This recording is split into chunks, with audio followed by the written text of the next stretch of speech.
Good morning. Welcome to our worship service at First Unitarian Church of Worcester, Massachusetts. I'm Chris Johnson.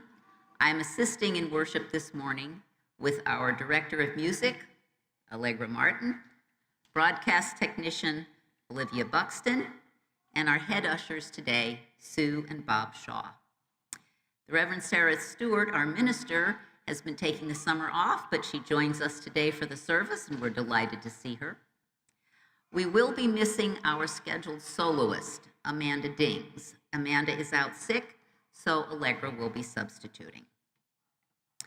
We continue our summer worship service, which is traditionally run by lay leaders in the church.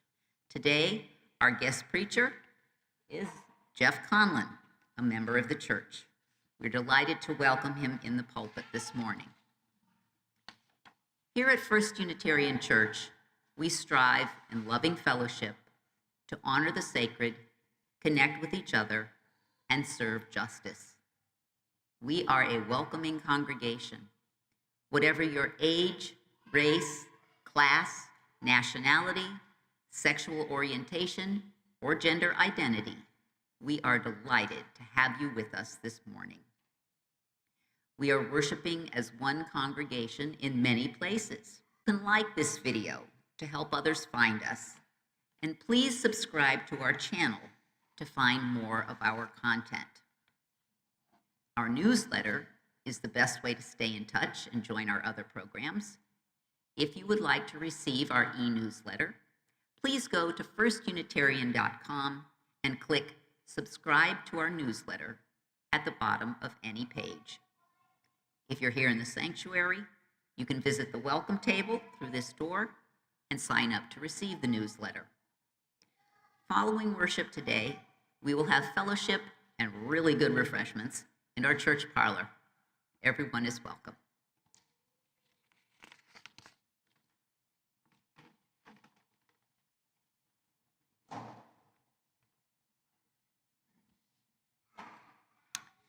This is the day the Lord has made.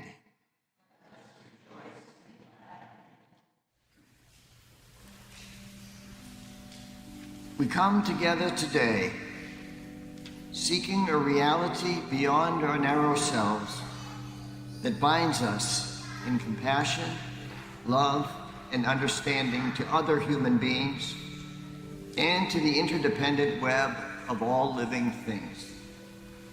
May our hearts and minds be open to the power and the insight that weave together the scattered threads of our experience and help us to remember the wholeness of which we are a part.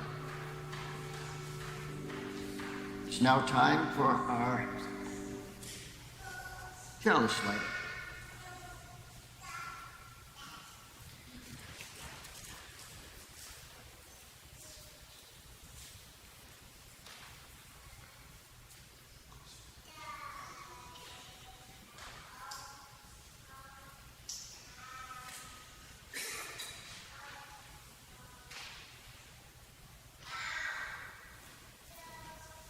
In the spirit of love, please rise in body or spirit to renew our covenant as printed in the order of service and on the screen. In the love of truth and in the spirit of Jesus, we unite for the worship of God and the service of all.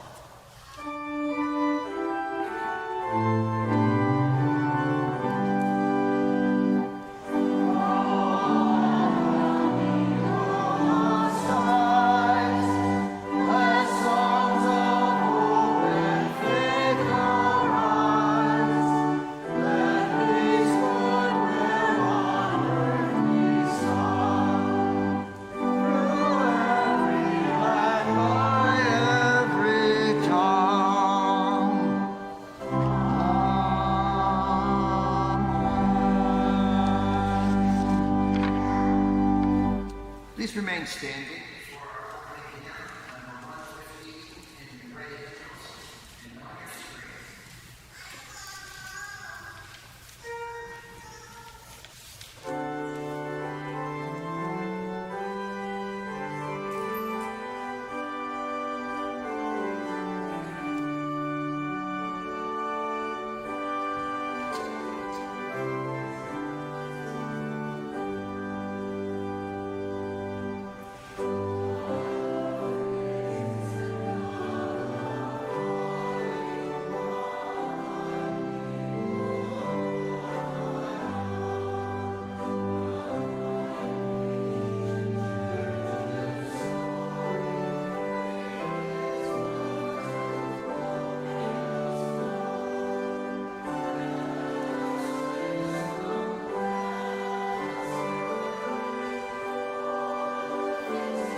Please join me in the responsive reading found number 594 in the back of your gray hymnal.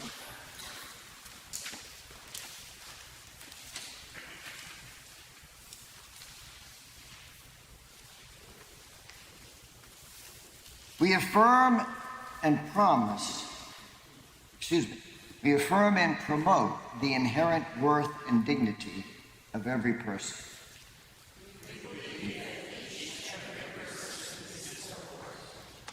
We affirm and promote justice, equity, and compassion in human relations.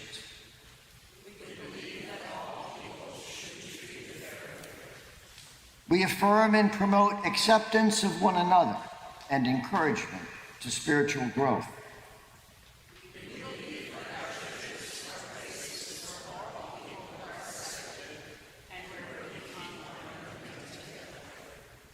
We affirm and promote a free and responsible search for truth and meaning.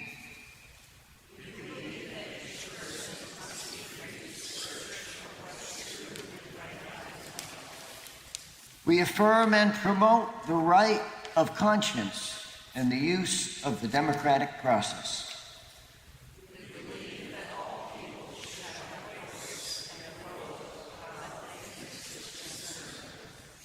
We affirm and promote the goal of world community with peace, liberty, and justice for all.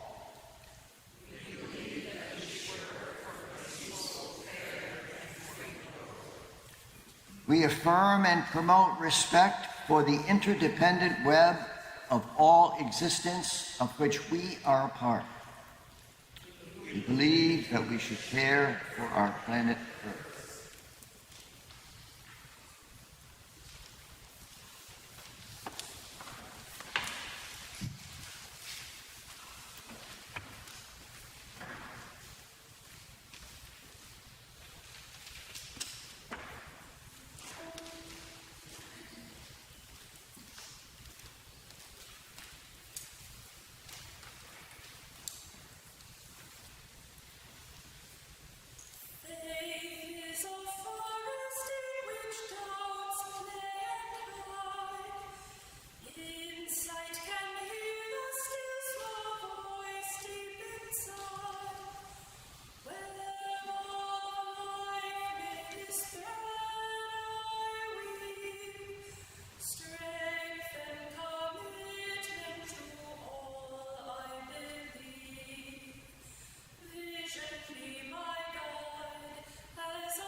Please join me in the common prayer, number 502, in the back of the gray hymnal and on your screen.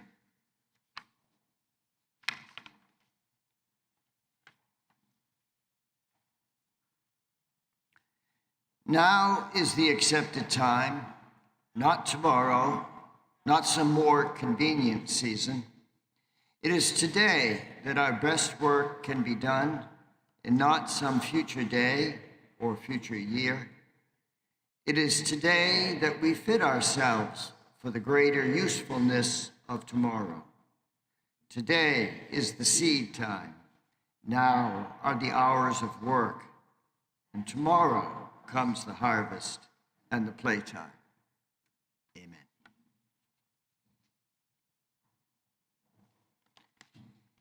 In our sacred time together, we share the joys and sorrows of our church with one another. Ginny Johnson lights a candle this morning. May there be safe spaces for all the ones trapped by the Maui fires, and may opportunists be kept away so Native people may be safely cared for during this crisis.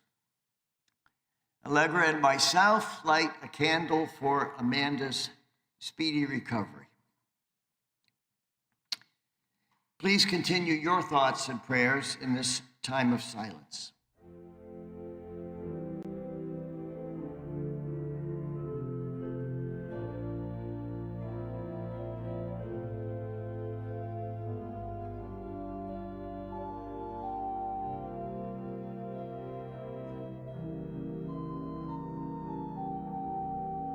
Unspoken, but we rejoice in the words that Jesus gave us when he taught us to pray.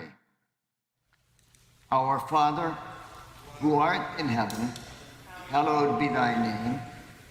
Thy kingdom come, thy will be done, on earth as it is in heaven. Give us this day our daily bread, and forgive us our trespasses as we forgive those who trespass against us.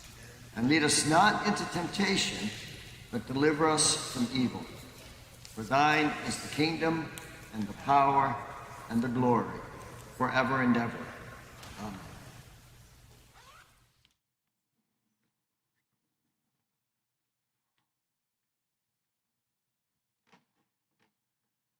Our ministries at First Unitarian Church continue to thrive because of your support. Your offering makes a difference here and in our community. The ushers will now receive the morning's offering.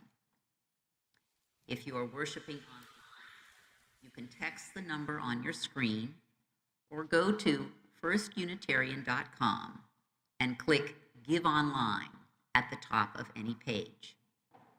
I invite your generous contributions for the good work of this church. Thank you.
Our first reading this morning is from the letter of James. James is one of what they call the general letters of the New Testament, in which it's a circular letter that goes out to the various small Christian congregations that surround Jerusalem, where James was a church leader. Chapter 2, beginning at verse 14. What good is it, my brothers and sisters, if you say you have faith, but do not have works? Can faith save you? What is the good of that? So faith by itself, if it has no works, is dead.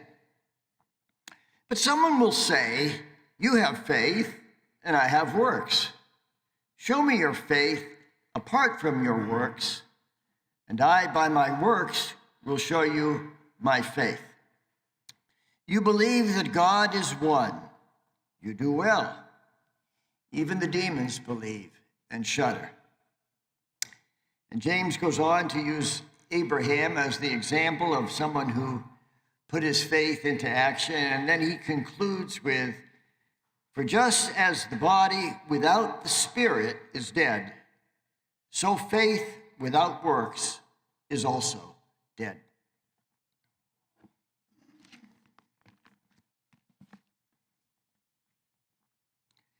Please rise in body or spirit to sing hymn number 318 in the gray hymnal. And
a second reading this morning is from the Gospel of Luke,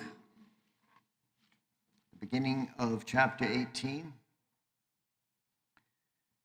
Then Jesus told them a parable. He said, in a certain city there was a judge who neither feared God nor had respect for people. In that city there was a widow who kept coming to him and saying, grant me justice against my opponent. For a while he refused.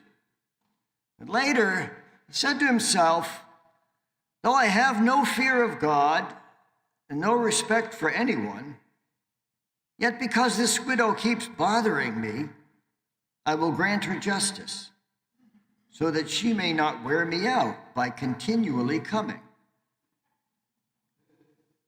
And the Lord said, listen to what the unjust judge says.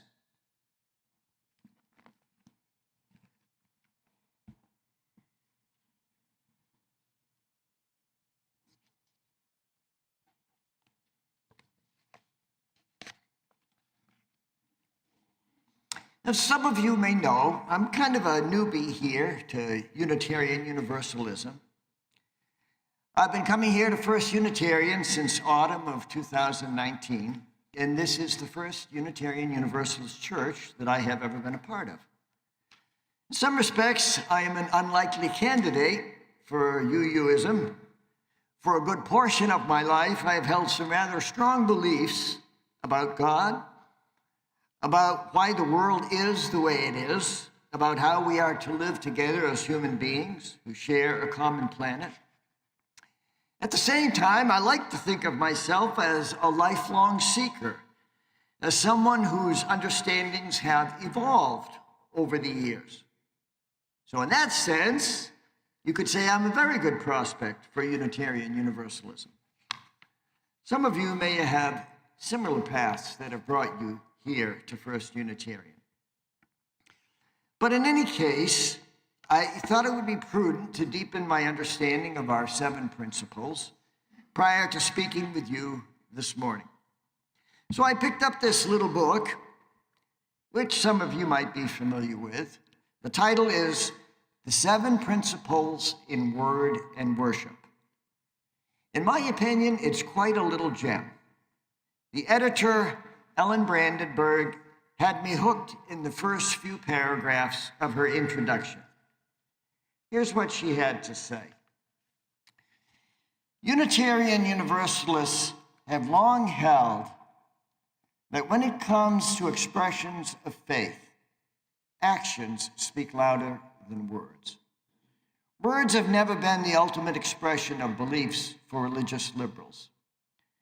John Burens, a former president of the Unitarian Universalist Association, once wrote, "We will not make words the test of faith, only deeds." Yet words, too, have their place, especially words that describe what is important, that remind us of higher priorities and values. Words like the 7 principles of Unitarian Universalism. This small volume doesn't simply explicate these principles. It helps readers to worship around them. For deeds will always speak louder to Unitarian Universalists. We can do more than simply say the principles. We can pray the principles. We can live them out in our faith life and in our actions in the world. Only then do they become real. Only then do they become real. That's what I'd like us to think about this morning.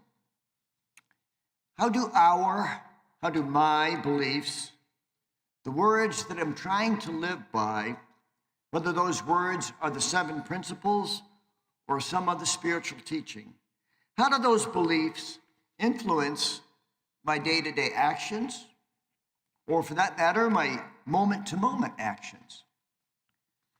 And how do my actions themselves, the things I do, the words that I speak, shed light upon what I believe? How do they bring clarity to my beliefs? How do they deepen or transform my understanding of what I believe? Our principles call us to action, and our actions, when we take the time to reflect upon them, bring us to a richer awareness of the truth of our principles. It's very easy to oversimplify what James is saying in the passage that I just read. It's often reduced to actions speak louder than words, or faith without works is dead. But those oversimplifications almost put the two at odds with each other, when in fact, they go hand in hand. Beliefs and practices reinforce one another. James uses the metaphor of body and spirit when speaking of the relationship between faith and deeds. They are inseparable. You cannot have genuine faith without deeds that bear witness to that faith. And you cannot have a living human being without a spirit, however you may understand that term. In the end, our actions reveal what our core values are. Beliefs matter.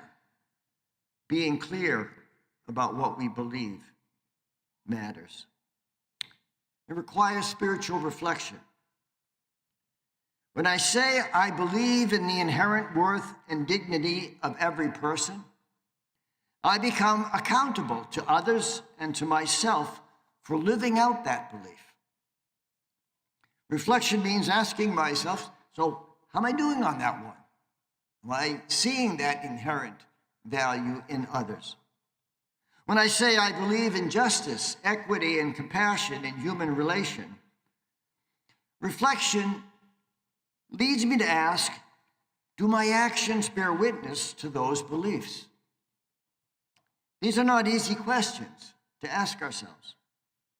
But when we ask ourselves such questions, we need to remember to apply these same principles to ourselves and not just to others.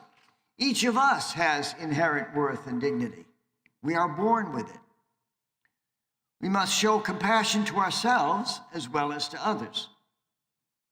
So reflection can be either helpful or unhelpful. It's helpful when we exercise patience and kindness toward ourselves, and unhelpful when we judge ourselves harshly without compassion. Sometimes we forget that. In today's very brief parable from Luke's Gospel, there is some interesting self-reflection going on, both by the judge and by the widow. We are privy to the judge's thoughts, but not to the widow's, so we'll start with the judge. Jesus gives us a little background on him. He neither fears God nor has respect for the people. Okay, so how did this guy get the job in the first place, right? We can imagine, right? Then he himself, the judge himself, confirms the description of his character in his brief soliloquy. It appears, however, that his self-reflection has been unhelpful, unfruitful, because he doesn't seem to have a conscience. He sees no reason to change. Now let's take a look at the widow. We don't know much about her, except that she is a widow and has an unnamed opponent. It could be a male relative of her deceased husband, or some unethical creditor trying to squeeze her last penny out of her. We don't know. But the way Jesus tells the parable, we kind of led to believe that her cause is a just one. However, without a male relative to plead her case back in that time and place, she knows her path to justice is an uphill battle. And if she knows the reputation of the judge as well, she knows that's a steep hill. But she also knows that Torah, Jewish law, is on her side. The Hebrew scriptures contain many special protections for orphans, widows, and strangers, those who are vulnerable, in other words. She believes that Yahweh, Israel's God, is on her side, and so she perseveres. She has faith, and her faith leads to action, repeated action. Without knowing exactly where it is that she is confronting the judge, it's probably safe to say that it's not a private meeting. Others are likely to be present, whether at the city gates, where city elders may have gathered, or in the local equivalent of a court of some sort. The judge does not appear to be concerned about losing his position or about his reputation. But what he does care about is the nuisance of her continuous coming. So in the end, he grants her justice. It appears the widow has a pretty good read on the judge. She not only has faith in Yahweh, Torah, and the justness of her cause, but faith that if she pesters the judge long enough, he will finally do the right thing for the wrong reason. In other words, she is also a realist. Her faith and her realism combine to produce her actions. We can see her faith at work in her actions. And the best part, perhaps for those of us who are kind of rooting for her, is her tenacity. She knows the judge's conscience and sense of justice are a bit on the weak side. She will not be deterred. If his conscience is weak, she knows his love of comfort is strong. She will wear him down, and she does. There are lessons here for all of us who seek justice in a culture that often prioritizes comfort and convenience and maintaining the status quo. First and foremost, if we are working for justice, we must have the conviction that our cause is a just one. The root of our conviction as Unitarian Universalists is our belief in the inherent worth and dignity of every person. That's our starting point. It's non-negotiable. In our world, however, not everyone shares such a viewpoint, but we proclaim it as our first principle. But we all know that such a belief must be followed up by deeds that bear witness to such a conviction. That's where our second principle picks up: justice, equity, and compassion in human relations. If we believe that everyone has inherent worth and dignity, and then look around at our world, our nation, and our own community, we find injustice, we see inequities, and we see a need for a whole lot more compassion. Yet we also see people all over the globe and right here in Worcester working tirelessly to bring about justice and equity and showing great compassion toward those in need. So our second principle challenges each one of us to be among those who work for justice and equity, and among those who seek out our neighbors who are in need and reach out to them in compassionate ways. As James said in today's reading, it's of no value to simply say, "Go in peace, keep warm, and eat your fill." We are called to share what we have so that others' bodily needs can be met. Returning to our widow once again, we see that she didn't just have a conviction about the justness of her cause. She had a realistic view of the challenges she faced. She probably knew the deck was a little stacked against her. She had made up her mind that she would persevere until she got justice. Whenever we take up a task that is both challenging and worth fighting for, we must expect that perseverance will be required. And it's amazing that once we accept that fact, that perseverance will be required, nothing can deter us. If we don't expect to get a certain result within a certain period of time, setbacks will not deter us. We keep going. We encourage one another. We remind ourselves of how far we've come already. So perseverance is an absolute requirement in our work for a more just world. Our pain-filled racial history in this country, unfortunately, bears witness to this truth. And if there's a way to persevere without faith, I don't know what it is. It can be faith in God. It can be faith in the justness of one's cause. It can be faith that the truth will win out in the end, or that people's consciences can be awakened, or some combination of these. Faith is what keeps hope alive, and hope allows us to persevere. So our beliefs, our principles, compel us to act.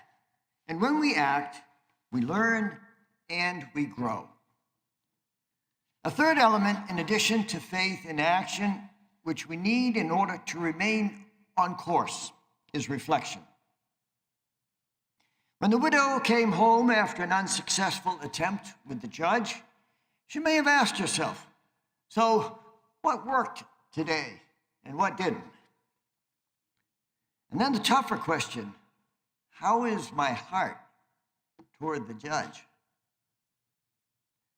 Our need for reflection is easily overlooked, but it's in the reflection upon what we have said and what we have done and the heart with which we have done it that allows for spiritual growth.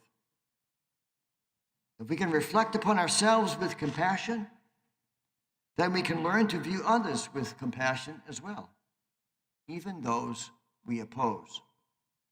And let's be honest, that's very difficult. That's our challenge. This past Friday and this coming Friday, our church hosted a workshop for Haitian refugees who are staying at the Holiday Inn, less than a mile from where we are sitting at this moment. These are mostly young families who have fled very dangerous living conditions in their home country of Haiti. Thousands of Haitians are seeking refuge in our Commonwealth. So many that on August 8th, Governor Healy declared a state of emergency to deal with the magnitude of the need for housing and other types of assistance. And the city of Worcester, represented by the mayor, the city manager, and the city council, also put out a statement that called for a citywide response due to the magnitude of the need. I will read you a quote from it. We call on everyone who lives and works in Worcester to come together and show in a demonstrable way that we are a welcoming, inclusive city that acts based on love, compassion, and integrity. James couldn't have said it any better. Come together and show in a demonstrable way. I like that.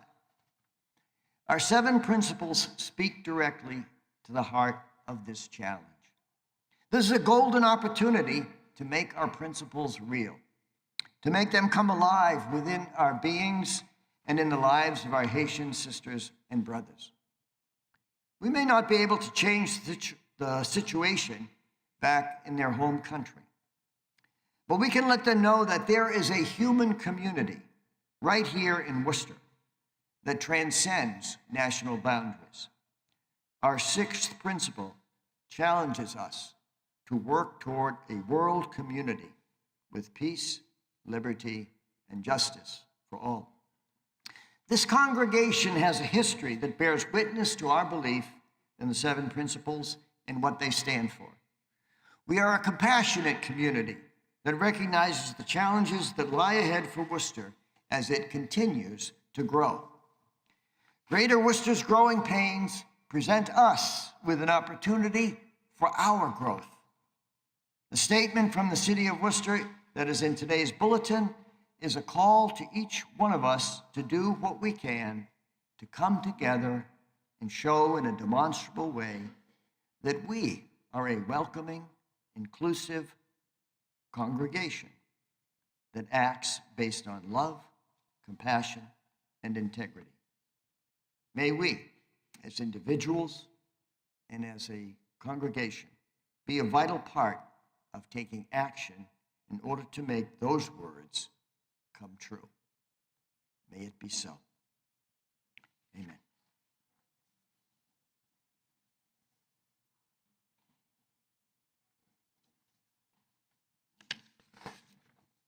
Please rise in body or spirit to sing hymn number 121 in the gray hymnal and on your screen.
I'd like to extend an invitation to one and all.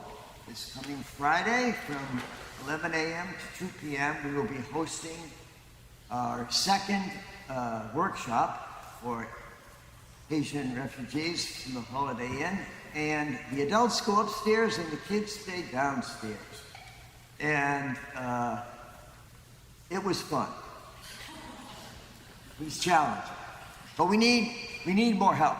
We need more help this Friday, seriously. So, because some of our greatest volunteers won't be able to make it this Friday. So, please join us. It will be most memorable. Go forth into the world in peace. Be of good courage. Hold fast. That which is good, render to no one evil for evil. Strengthen the faint-hearted. Support the weak. Help the afflicted. Honor everyone. Love and serve the holy. Rejoicing in the power of the Spirit forever. Amen. Please be seated for the first reading.